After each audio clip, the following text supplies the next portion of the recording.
cette démonstration, je vais vous présenter l'intégration entre l'outil de capture et numérisation LibreX et le système de gestion documentaire IntelliGID. Tout d'abord, je vais vous montrer l'état actuel du système IntelliGID où LibreX enverra ses documents. Nous pouvons voir ici notre instance d'IntelliGID et son exemple de plan de classification. Dans l'exemple courant, je vais numériser des documents d'inscription et de relevé de notes pour des étudiants à une université fictive, l'Université mondiale. Selon ces règles d'affaires, LibreX viendra créer un dossier étudiant sous la rubrique 14100 et viendra y positionner les dossiers requis. Dans l'exemple courant, je vais vous montrer trois moyens de capture de LibreX, soit la numérisation de documents papier, la capture par imprimante virtuelle et la capture par répertoire d'importation automatique. LibreX offre divers moyens de capture, incluant également la capture des courriels, la capture des télécopies, la capture par service web.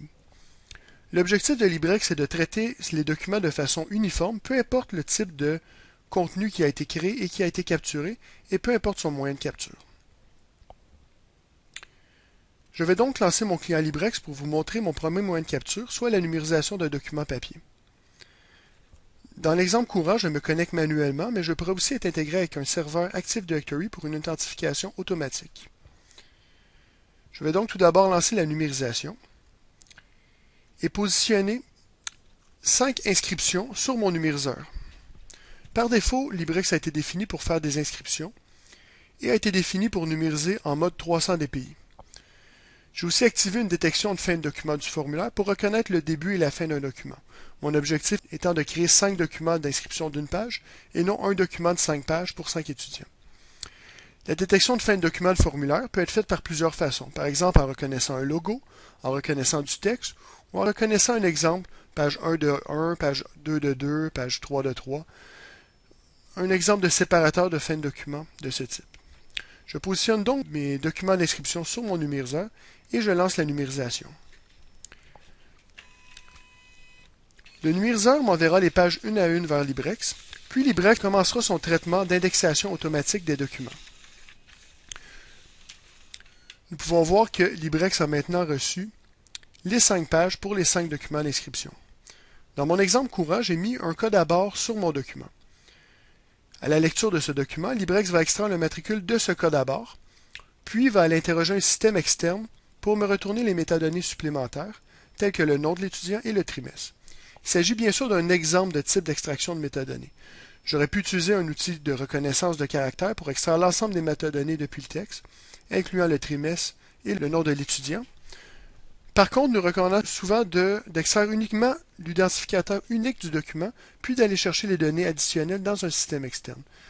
Ainsi, on permet d'aller chercher un taux de succès maximal et de faire une contre-validation de nos métadonnées au même moment. Après avoir numérisé, LibreX m'offre également diverses options, telles que par exemple des rotations du document, aussi des déplacements fins du document, ou encore des outils pour faire des zooms. Il est possible aussi de renumériser des pages au besoin, renumériser un document ou renumériser un lot. Je vais ramener mon zoom en mode largeur pour vous permettre d'avoir une visualisation complète de la page et de mon document. Suite à leur numérisation, il ne reste qu'à l'utilisateur qu'à valider les pages du document. Donc appuyez sur Valider pour chacune de ces pages. Et suite à leur validation, il ne me reste qu'à compléter mon lot en appuyant sur le bouton Envoyer à IntelliGID. Suite à l'envoi des documents, à l'intérieur d'environ 5 à 10 secondes, mes documents commenceront à arriver dans IntelliGID. Au moment de transférer un document, LibreX se pose la question et recherche le dossier où il doit être envoyé. Si le dossier n'existe pas, LibreX viendra le créer automatiquement. Au moment de rafraîchir plan de classification, nous pourrons donc voir un dossier étudiant, avec les documents qui commencent à y être accumulés. Nous pouvons voir nos 5 documents ont déjà été transmis à l'intérieur de quelques secondes. Le premier document était donc pour M. Carey Price, et LibreX était configuré pour créer les dossiers selon une certaine nomenclature. Au moment de créer le dossier, LibreX a donc pris les métadonnées matricule, puis nom de l'étudiant pour créer le dossier. Ensuite, comme il s'agissait d'un document d'inscription, la logique d'affaires demandait à ce que le document soit positionné sous un sous-dossier admission. Encore une fois, LibreX est venu créer ce sous-dossier admission. Et le document a été premièrement converti du format TIFF au format PDF. Et encore une fois, il s'agit d'être configuré selon vos règles d'affaires. et le document a été créé selon une certaine nomenclature, ici en utilisant le type du document et le matricule de l'étudiant. Si j'ouvre ce document dans IntelliGID, il le transférera vers Adobe Reader pour être consulté directement dans IntelliGID. Au même moment, le document deviendra évidemment disponible pour l'engin de recherche d'IntelliGID à travers Constellio ou à travers votre portail de recherche. Il s'agit donc de la façon de transférer des documents pour la numérisation. Un point important aussi à mentionner est que Librex audite l'ensemble de la chaîne de capture.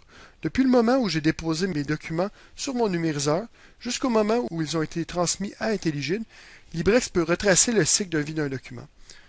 Grâce à cette fonctionnalité, le document acquiert une valeur légale et peut être utilisé comme preuve en cas de litige éventuel.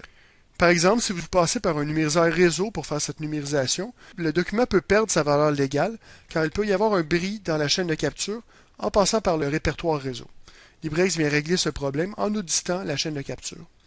Au même moment, Librex offre aussi une console d'opération qui permet d'auditer les opérations dans le système.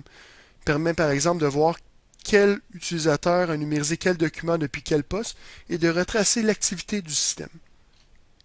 Diverses fonctionnalités sont également offertes. Par exemple, si Librex essaie d'envoyer un document à IntelliGID, mais que le système IntelliGID est en maintenance, il est possible de configurer des notifications pour envoyer un courriel à un groupe d'administrateurs.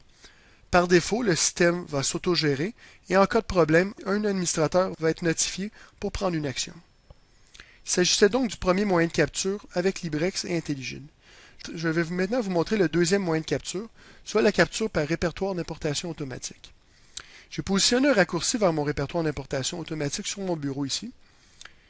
Et j'ai ensuite créé un document PDF de 2 pages pour 2 relevés de notes. Relevé de notes pour Carey Price et un relevé de notes pour Josh Georges.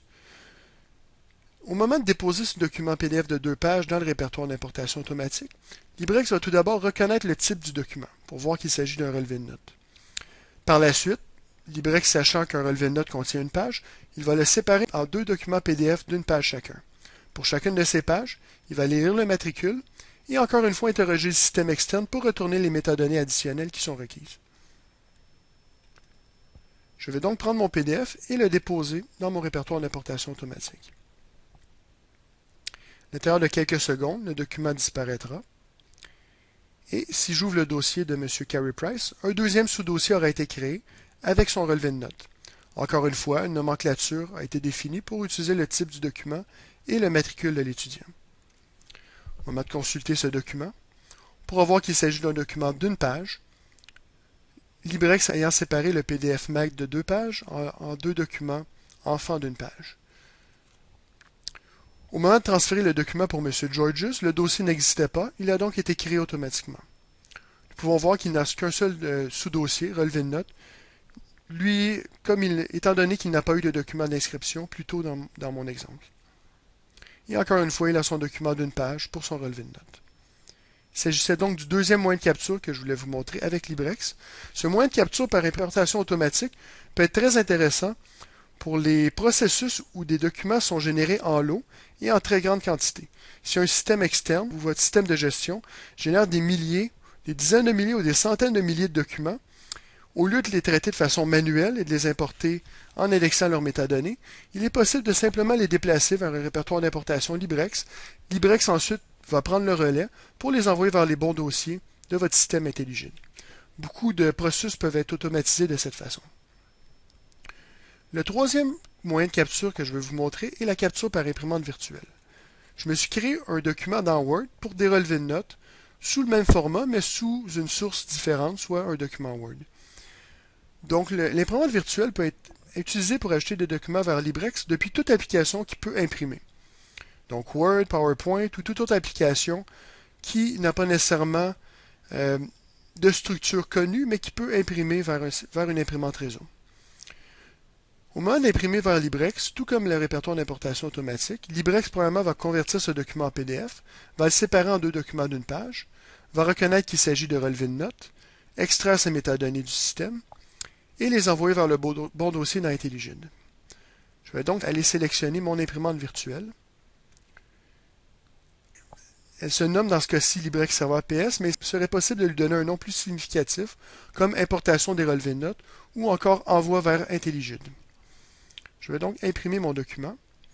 Encore une fois, à l'intérieur de quelques secondes, des documents apparaîtront dans le dossier de Max Pacioretty et de Piquet Souben.